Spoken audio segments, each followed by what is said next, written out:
Sifter for the ear. News, interviews, reviews, cinema, TV, streaming. Action. Hi, y'all. This is Jerry Williams, a.k.a. TV Jerry.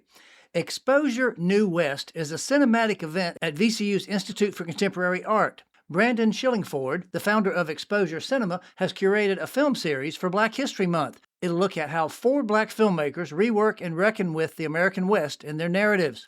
2 of them have already played, but there are 2 screenings left on the 17th and 25th, and I'll have a link to the ICA on the webpage for this show at tvjerry.com. I'll be honest with you, I've still traveled, especially to Latin America, and it's still a very popular show. And I've gotten off airplanes and people would say, "Oh my gosh, Patrick, are you guys doing a show again? Are you guys coming back?" That was Patrick Michael talking about the continuing popularity of the show Travelers, which he was on in the 90s. Patrick has been acting all his life, and his big break came from this early reality series, which ran on the Discovery Channel from 1996 to 98. He was one of the hosts who visited cities around the world to experience the culture. He later went to Hollywood, where he worked in movies and TV shows before returning back to Richmond, and we'll talk about all of it. Sifter Review of the Week. The Wrecking Crew on Prime Video. Jason Momoa and Dave Bautista play half-brothers with an unpleasant past.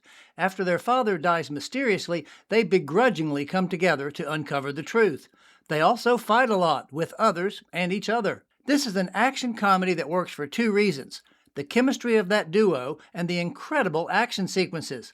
Bautista goes for gruff, while Momoa is the funniest he's ever been with sly offhand comic delivery. The action scenes are insane, with numerous wild blows and one crazy car chase. The CGI did seem to be peeking through. There's even a direct reference to the classic hallway scene from Old Boy, where he dispatches a number of opponents while working his way down the hall. The plot follows the basic formula, but the stars and the action help make it fun popcorn entertainment. I gave The Wrecking Crew 4 out of 5 stars. Patrick Michael, welcome to Sifter for the Ear. Well, thank you for having me. I love it. First of all, I got to ask you, what's your real name? I was born Patrick Michael Williamson. But then, as all great actors, you've got to have a good stage name. Right. So when it finally came time to get my stage name, I went to go apply, and all the other variations were taken. Patrick Williams, Patrick Wilson, every other Patrick I could think of. And I felt like I was a Patrick. I needed to keep that part. So I went with the first and middle name, Patrick Michael, because that I'd heard growing up. Oh, like when your mom get mad at you, "Patrick Michael, come here right this minute." So you're very familiar with it. You know how it works. And I knew. Used to be Jerome Lauren for me, so same thing. Exactly. When did you decide, hey, I think I want to get into this business? Probably way before you actually had to change your name. I really did my first play when I was in 3rd grade, and I loved it. I was a soldier in a play called The Tinderbox, and all of a sudden, those people were clapping for me. They were enthralled. Even in 3rd grade, I went, wow, I love this feeling of all of these people listening to me. I went through high school and then decided, hey, I'm really going to give a go at this. I went to Western Carolina University, got a Bachelor of Fine Arts, and I took off for Los Angeles because I knew I was just going to take the world by storm. Of course. Of course, just like every other great actor. And Right. I had a wonderful run. I did. I've done some really, really wonderful things. Obviously, I want to find out about some of those things that you did out in LA, but the big thing that, of course, I knew you from way back in the early days of cable in a way was Travelers. What was that, and how did you get that gig? I was working at Q94 right here in Richmond, and all of a sudden a breakdown came over. A casting call in New York. We're looking for, it didn't even say actors. We're looking for personalities to travel the world for the Discovery Channel. We went all night. Slept like 20 minutes on the train and then have to get across town to this room. I walked up the stairs and there is a sea of the most beautiful people you've ever seen. But the truth is, when it came time to audition, they had nothing to say. They wanted to take people and throw them into a situation, have them experience that, and then sit down and talk about that experience. What year was this? This is 1995. Keep in mind now, I get this job. They call me up and say, Patrick, we love you. We're going to send 3 guys and 3 girls around the world. So me, Pierce Bunting, Foster Solomon. Footnote. Foster Solomon was another cast member of Travelers who's also been living and working in Richmond as an actor, director, and teacher. Michelle Kruzik, Barbara Alvarez, and Robin Kipp. They would pack us up 3 at a time, and they would send us somewhere. So keep in mind, there was no blueprint.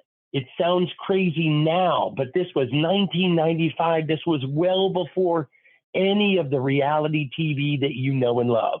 They put us in a situation and said, hey, let's go see what happens. And then let's talk about what happened. So in many ways, a lot of the style that you get from shows now is stuff that we invented. Any reality show now, Right. They intercut live action with the narration of that live action. I want to ask you some more about that and some of the other stuff you've done. Surprise guest drop in. But there's something that some of the listeners will recognize much more recently, and somebody's dropped in to give you a little surprise about that. Hello, Patrick. Oh my God, Artist. Hi, sweetheart. Footnote. Artis Fishburne is creative director of longtime local agency Burford Advertising. So, Artis, welcome. So, how do you know Patrick? Oh, man, Patrick, I think we've been working together for now, I think it's been over 10 years, right? Easily. There's some stories there for sure. All right, let's hear them. By the way, you might want to mention the main project that he did because that's what people will recognize. They probably hear his voice already and recognize it. Yeah, well, so we started doing ads for Haley Auto Group, and Patrick was the man in the red jacket originally. I remember we went up to him and we're like, okay, the catchphrase is going to be, yes, yes, we do. And Patrick was like, okay. I would like to think that everybody in Richmond knows what comes after the jingle, Haley has it, because it's yes, yes, we do. And that's been going on for 10 or 11 years now. Haley has it. Yes, yes, we do. Well, I can honestly tell you how powerful that is because I can be at the hardware store. I can be getting coffee at Hardee's and they hear my voice and suddenly they look at me and go, yes, yes, we do. Oh, great. So it's in their lingo. If I say anything close to that, can I get a coffee to go? Yes, yes, you can. So, Artis, you must have some good stories about some of the good times and maybe some surprises. Something went a little sideways or something? Yeah, I mean, I was trying to go back in my memory. I'm a middle-aged woman and my memory fails me sometimes. But wait till you get to be my age, but go ahead. I think at the very beginning, we definitely had Patrick doing some fun stuff.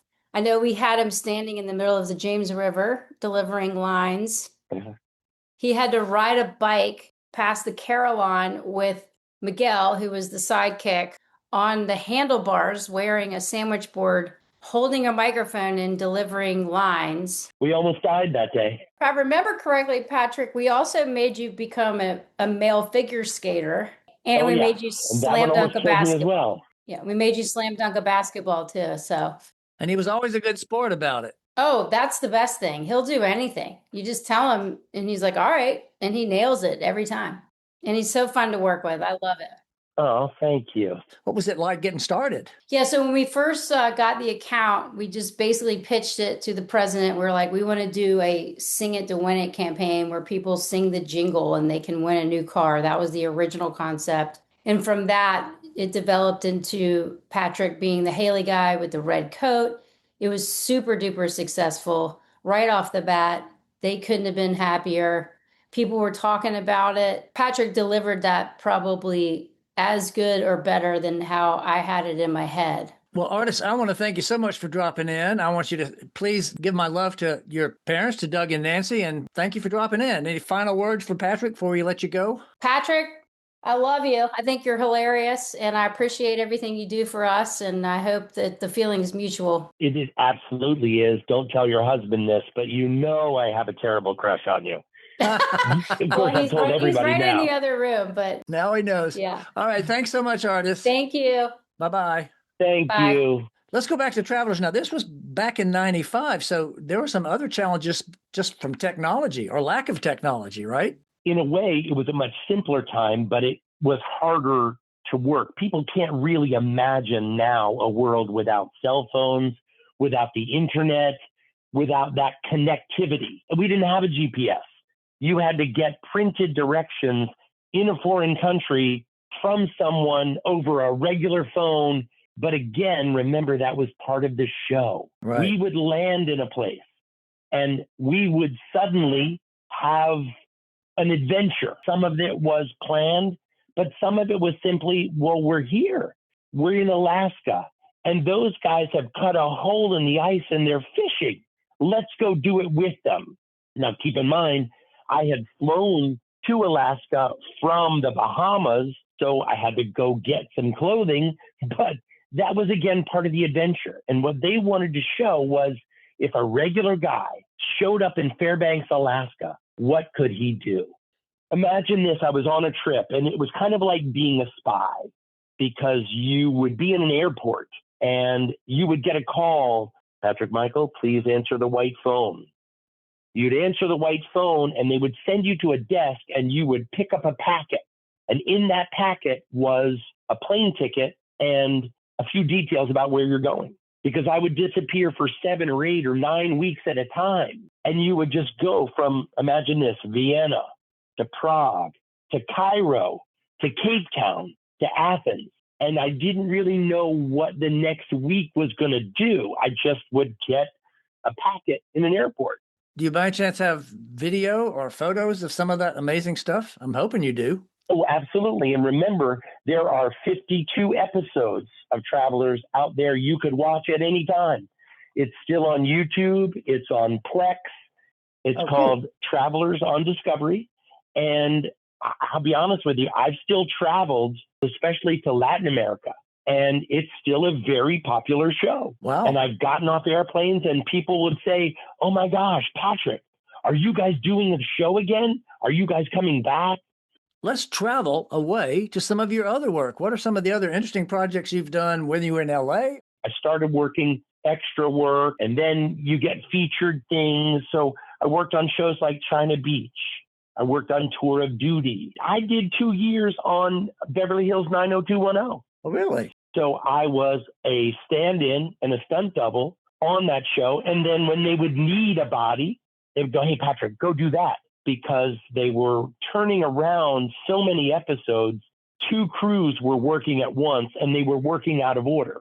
Many times when you're looking over the shoulder on the star, that other person is not in the scene. It was me. Was your face ever recognizable, or were you always stand-in or extra body in the No, distance? there are definitely some episodes that I can say, oh, Brandon's wedding, I'm in there. I'm one of the groomsmen. I didn't get a big part because it was always last minute, but I'm very proud that, oh yeah, that's me, that's me, that's me, that's me. I'm in bed with Tiffany Amber Thiessen. That's a big moment. Was there a movie involved? Did you get into some movies? By working on those things, next thing you know, Star Trek V. Oh, wow. I get a call to go be an extra. And next thing you know, they recognize me, they remember me and say, hey, Patrick, I saw you standing next to Leonard Nimoy. How about you become his stand-in and stunt double? So for all of Star Trek V, I'm Leonard's stand-in and stunt double. And then I'm in it as a crew member or as a opposing soldier, whatever they needed that day. So it was a way for them to save money. They didn't have to look for that person. They would just say, Patrick, you're already here. You're the right size and shape. Go do that. Well, Leonard and I became close. He was just a really wonderful guy to work with. Next thing you know, when Star Trek VI comes around, they call me back. And that one, I actually got some lines in. When you're looking for the guy that finds the magnetic boot standing right next to Kim Cattrall, that's me. I'm the guy that finds it, hands it right to Kim. And then in the next scene, Leonard and I and some other crewmen are standing there waiting to see who owns that boot. and then I'm scattered in and out of the film. But it's the one moment I can actually point anyone to and say, hey, 32 minutes in, look at that. That's me. Anything else out in LA that was kind of cool or exciting before we move back to Richmond? I will tell you, this is the most amazing moment. When you are suddenly working on a big picture and suddenly you find yourself with a pass and you're walking on the Paramount lot, your life changes because you get invited to parties that other people talk about. I went to a party with Aaron Spelling, with Tori Spelling, with the whole cast. Footnote. Aaron Spelling is the creator of many big TV series, including Charlie's Angels, The Love Boat, Dynasty, Beverly Hills 90210, and Melrose Place. And you're at a mansion owned by Aaron Spelling, walking around going, wow, this is what it's like. When we had the cast party for Star Trek VI, it was at William Shatner's house. So suddenly I'm pulling up my little Datsun and valet is taking my car away so that I can walk up to his Hollywood Hills home. Me, Leonard, Bill, we're all standing around drinking wine and talking about our next project. So what got you back to Richmond? You kind of reach a point where you've achieved all you're going to achieve without help from the next hand. And I was a little bit, I don't want to say a little bit unemployed, but I was looking for my next job thinking, what am I going to do? Suddenly, I get a call out of the blue about a job out of town. And within 3 days, I was gone. And where was that job? That job was in Arizona. And it was working on a cowboy drama about the Pony Express. And basically, they wanted me to come out and ride horses and be a cowboy. And I thought that just sounded amazing. So without thinking 3 times, I just went, okay. I had a yard sale. I sold everything. And I went and did this show on a ranch. Then the next phone call came. And I came back to Richmond and I was working at the radio station. And next thing you know, that's when Travelers comes up. Uh-huh. Once I finished Travelers, I stayed in Philadelphia and became a producer for other TV shows. You mentioned the Q94 twice. What did you do there and how long were you there? I was working here in Richmond and I ran into the PD, Lisa McKay. And I said, boy, I've always wanted to work at your radio station. It was a station I'd grown up with. And back then, Q94 was the heart of Richmond radio. Right. So I got a job, basically a runner. I would run shows like the Casey Kasem Top 40 Countdown. I would run that. And I would run program shows just to learn how to be a DJ. And I eventually got a few hours airtime. I was on like 10 to midnight, right after Dilly Surf, right before Kirby Carmichael. And then I would do production commercials so I could work with Betty Bodine, who, by the way, is the most amazing talent I probably ever worked with. Yeah. Footnote. Betty Bodine was one of the personalities that Rita Bentley created when she was on the legendary Q Morning Zoo. I also did a podcast with her about her Betty Bodine book, and I'll include a link on the webpage for this show at TV Jerry. One question I always like to ask everybody, when you're not working on one of these shows or doing whatever you're doing now, what do you like to watch? What have you seen lately on TV or movies or whatever? My new favorite right now is Fallout. I was not a fan of the game. I didn't know the game. I stumbled across it on Amazon. I've watched every episode at least 3 times. I think it's the most clever, most well-written show I've seen in so long. They don't over-explain their view. They just dump you in this world and you figure it out.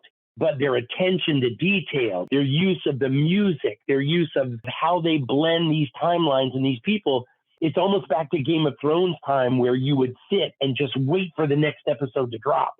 I love it. By the way, did you know that Annabelle O'Hagan, Richmonder, is one of the characters in the show? I did not know that.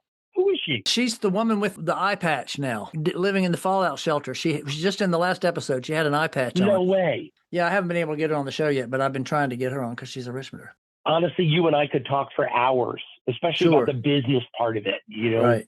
I have been very blessed. I have seen so much, whether it's traveling, whether it's working on those big budget films or working on small films where you had no money, but you made it work. I hope that whoever saw Travelers will be reminded they were a great fan. I hope whoever saw Star Trek 6 will go, oh my God, I do know that guy. I hope somebody stops me and says, hey, yes, we do. It was a great time. And I still do the voiceovers for them. Well, Patrick, it's always great to see you. Of course, we've known each other for years. I've had you on camera, I've had you behind the camera, and it's always a delight to work with you. And it's great to finally get you on the show. Thank you so much for this. What a tremendous opportunity. It means the world to me, truly, coming from you, too. So thank you. That was Patrick Michael, who is best known as a co-host on Travelers, an early reality series which ran on the Discovery Channel from 1996 to 98. Locally, he's most famous as the spokesperson for Haley Auto Group. Coming soon. In theaters. The Moment. This movie revolves around Charlie XCX, who's playing a fictional version of herself, also starring Alexander Skarsgård and Rosanna Arquette. The Strangers, Chapter 3. The Mask Killers are back with Rennie Harlan back to direct. Dracula. This latest version stars Caleb Landry Jones in the title role, also with Christoph Waltz and directed by Luc Besson, best known for his action films. Solo Mio. Kevin James plays a man left heartbroken in Rome after a wedding disaster. Whistle. A misfit group of high school students stumble upon a cursed object which summons a demon when blown. Still Hope. A faith-based film about a teen abducted into human trafficking. Stray Kids, The Dominate Experience. This popular K-pop group's documentary about their latest sold-out tour. TV and streaming. Queen of Chess on Netflix. Hungarian chess prodigy Judith Polgar challenges champion Garry Kasparov to become the greatest female player. The Burbs on Peacock. Jack Whitehall and Keke Palmer play a couple who move back to the hubby's childhood home where they uncover dark secrets about their cul-de-sac. Relationship Goals on Prime. Kelly Rowland and Method Man star in this movie about a TV producer who finds out his ex is competing for the same promotion. Motor Valley on Netflix. 3 broken souls unite through their passion for racing. The Artful Dodger on Hulu. The second season follows the famed pickpocket in his new life as a surgeon in Australia. Lincoln Lawyer on Netflix. He's back for a new season. The opening ceremony of the Winter Olympic Games is on NBC and Peacock, and so is the Super Bowl. The Environmental Film Festival is coming this month, and next week's show will feature 2 directors from 2 of the films being screened. This is Jerry Williams. Thanks for listening. For more Sister, including literally thousands of reviews, Visit tvjerry.com. That's a wrap.